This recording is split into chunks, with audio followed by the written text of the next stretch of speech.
You're watching DIYNate. If you enjoy this video, please consider subscribing. Don't forget to tell me about your project in the comments.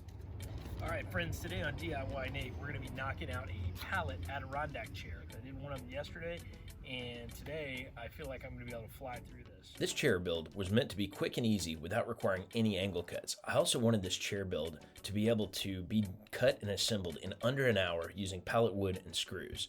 Now the safety disclaimer. Be careful working with wood pallets. There have been concerns of contaminants and chemicals in the wood. Pallet wood can also be rough and have nails in it or cause splinters. If you're interested in the specs and material list for this chair, I've left those in the video description.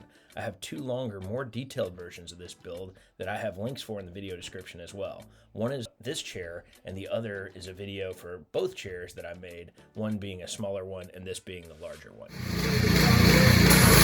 Here, I'm pressure washing the pallets. These pallets I found in a dumpster at a nearby home construction site.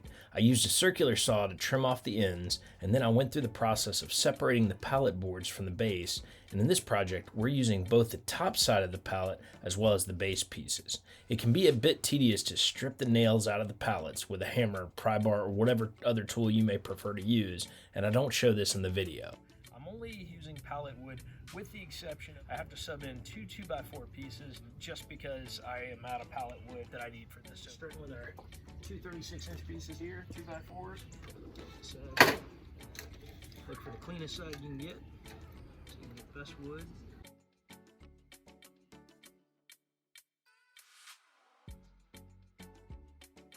So our two flats there. We'll go ahead and mark off our 20.5-inch uprights. The goal of this project is doing this with as few cuts as possible, as few angles. I'm trying to make this the simplest, easiest Adirondack chair ever.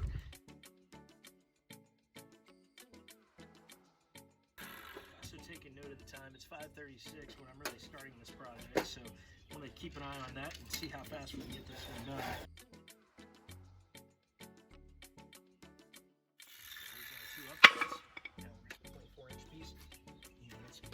Actually in two of these, so I'm going to go ahead and mark this one. Should be exactly 48 inches. We're going to double check it. So we got a few pieces to go on here. These two pieces are my uprights, and so at this point I'm going to mark them both at 13.5 inches for the bottom. So 13.5-inch mark.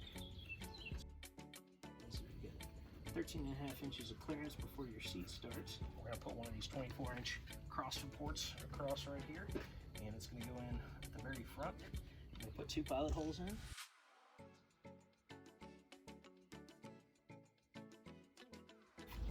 Now for this project, I'm using deck screws with a Torx bit. I'm going to go ahead and get these started.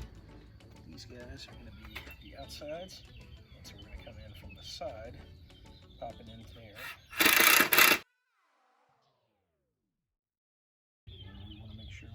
On the 13.5 with our 24-inch board, pop that in. This cross support is a critical piece. Once you get this, everything falls into place after this.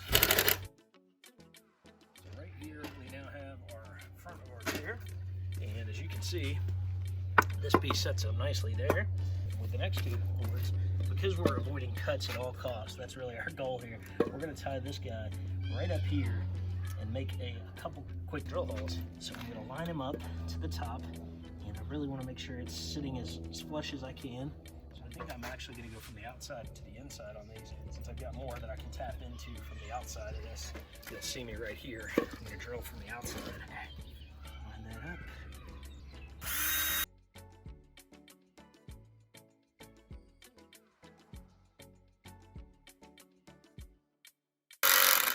Nice in there. Strong support there.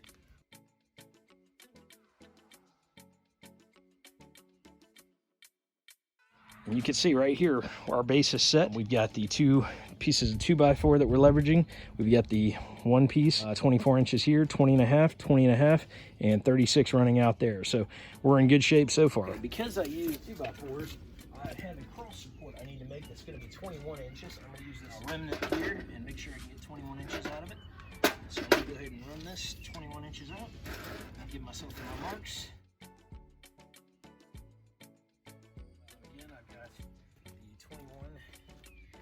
fits nicely. I'm going to tuck that in. I want this base piece to really be right here where the most pressure is, so I'm going to come up to about 17 inches out. That's going to be where we're going to mark that. 17 off the top, running back. At this point, it's just a matter of hitting into some good wood there. Get a couple of these longer deck screws. I'm going to go ahead and drill a pilot, and that should pop right through there. We'll hit it with our driver here.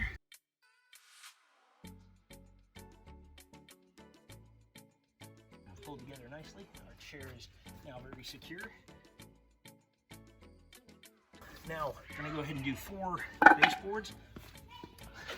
Now, I'm going to double check my measurements, make sure 24 is the right number.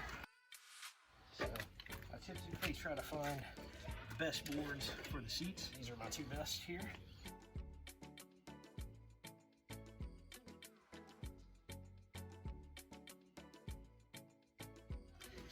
So we got our 4 boards ready to roll.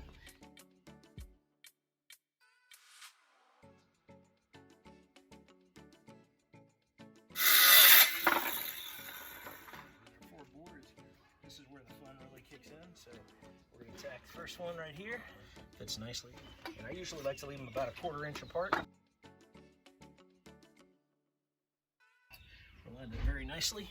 What I'm going to do, I'm going to just drill 1 hole each board and tack it in on one side, just to give me enough stability that I know the pieces aren't going to slide too much on me. So we're going to pop this guy in right here.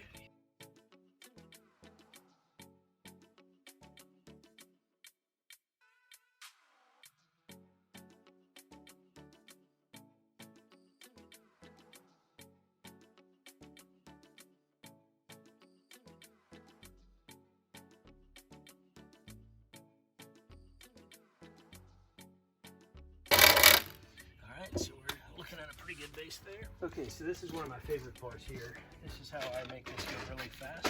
We're going to do 36 inch on the back. So we're going to do 4 boards of 36. And my favorite trick is we're going to tack it right into this 24 inch board, and then everything lines up and goes into place.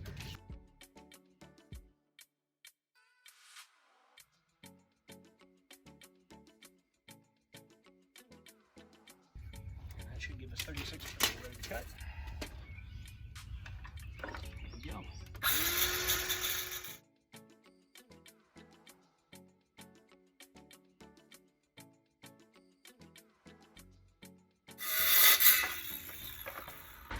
going to set this thing right here so that I can work with it. And we're going to set these 4 boards so that each one lines up to the edge. And we'll spread them apart about a 1/4 inch in between. Now we're ready to tack it in. As you can see right here, I've got the 4 boards lined up on a piece of 24 inch. I'm going to pop in screws there, and then the whole thing is already set, and then everything lines up from there.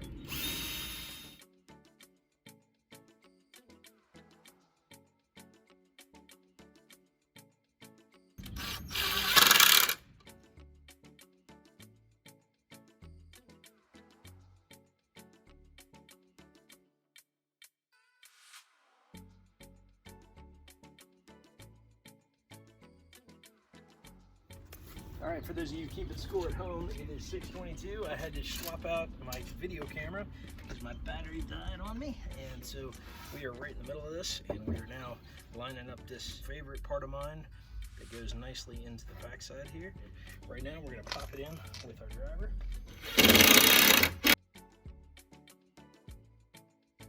All right, here's what we're looking at so far. And you see how that base piece goes, and you can see how those are just hanging out right there. And now we're into the rest of it. We need a piece that's gonna run. 30 inches is safe. We could go a little smaller than that if we wanted to.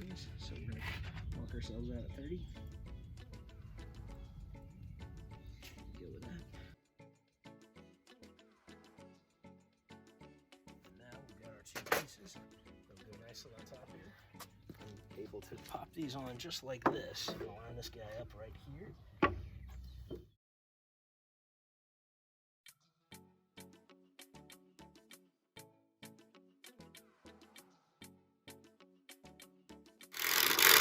So now we've got our arms ready to roll, and you can see it's even stable off of that. Stays right nicely. And then really from here, it's just a matter of putting a brace on the back side. I was fortunate enough to find a remnant of a pallet 28-inch board here in my shop that I can use for this. So all I'm doing right now is I'm going to set this piece of pallet wood on the back side, and I'm going to make sure I pull them up as much as I can. I'm going to go ahead and drill one hole in the middle and shoot for that. Those are ready to tack in. So at this point, I've got this 28-inch piece of board, and it actually lines up about as good as it could get. And this is really the most tricky drill angle you're gonna have.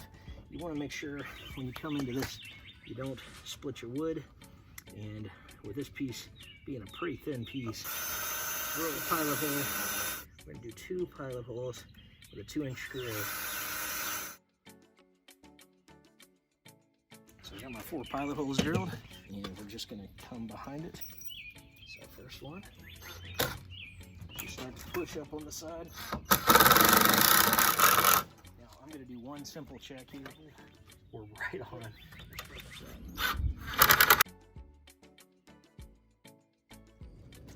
Good shape there. There's a time check here. It's now 6:40.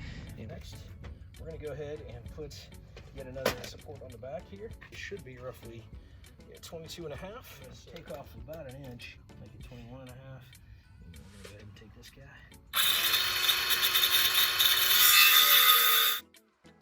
Also, remember that if you choose not to sand it, some people could get hurt or complain about getting splinters in the tail. And so that's on you if you choose not to sand it.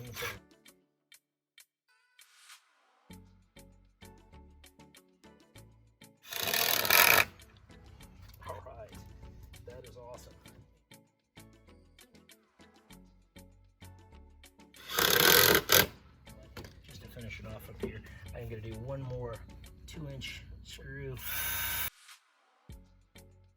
We're going to shoot these guys, and we're going to call it a day here. And we're good to go. So that's a quality product right there. Feel really good about it. I'm going to take my seat, and yes, that is awesome. So ladies and gentlemen, I've been watching DIYNate today. I'm building an Adirondack chair, second one of these I've done. I hope you enjoyed it. If you did, and you try this out, don't forget to give me a like, subscribe, comment, all that good stuff. My intention with building this chair specifically, avoid cuts, avoid angles, make it as straightforward as you could do it at the maximum speed possible in the least amount of time. So it's 6:48. We started this project at 5:30-ish, and we are done. It's built. And also remember, I was filming, had to change out some batteries on my camera and some other stuff, so you could probably even do it faster. So if you want the specs, I will leave them in the description. If you watch my video, it's free, of course, and feel free to comment too if you have questions. But I feel like this is a quality product, man.